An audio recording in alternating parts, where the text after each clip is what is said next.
The reuse of already run interacting sliding parts of piston rings, pistons and cylinder running surface should be done using common sense and expertise. The sealing system is only as effective as its weakest component. It is not practical or even sensible to attempt to recondition an engine by only changing the piston rings.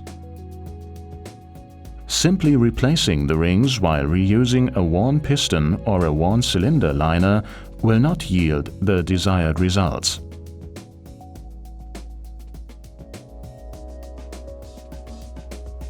Clean used pistons thoroughly from adhering dirt.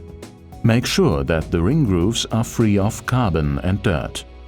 Use a drill or another suitable tool to clean the oil-draining bores if necessary.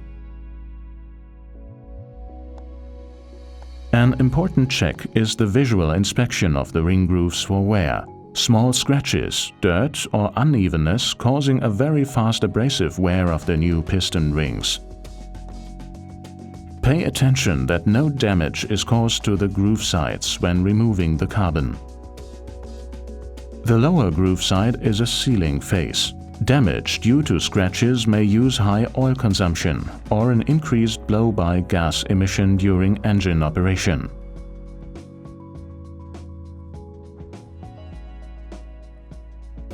Whenever new piston rings are to be fitted on used pistons, the ring height clearance will decide on whether the piston can be reused. The piston ring concerned is inserted into the cleaned ring groove and measured with a feeler gauge.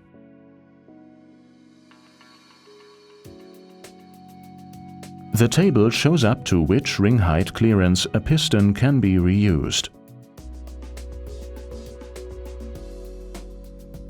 Fitting of the piston rings. It is essential that piston ring pliers are used for fitting and removing piston rings. Attention! If the piston ring is fitted quickly by hand and without breaking, this may be evidence of the skills of the mechanic, but it will usually result in damage to the piston rings when they are fitted. Except of steel rail oil control rings, never fit the rings manually. Never twist a piston ring during the fitment. If the ring is deformed and no longer lies flat in the groove, it can no longer rotate in it, wears on one side, or will no longer seal properly. Piston rings with molybdenum coating getting small invisible fractures in the coating, a kind of pre-damage.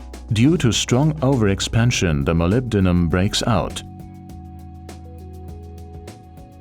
Pay attention to the markings. Top means that this side must face the top, towards the combustion chamber. Check whether the rings can rotate freely in the ring grooves. Check whether the ring disappears completely in the ring groove along its entire circumference. For example, the sliding surface of the ring should not protrude over the piston skirt.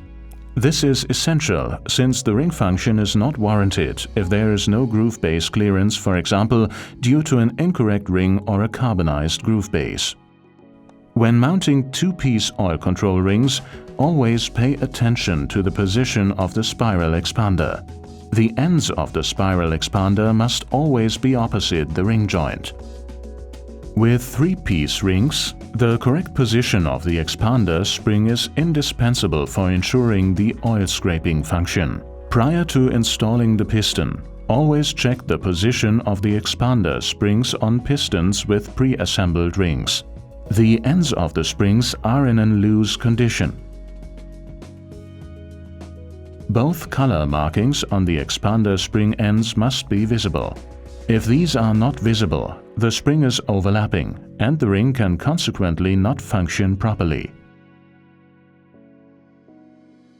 All ring joints of the 3-piece oil control ring, the 2 steel rails and the expander spring must be mounted with an offset of 120 degrees to their counterparts.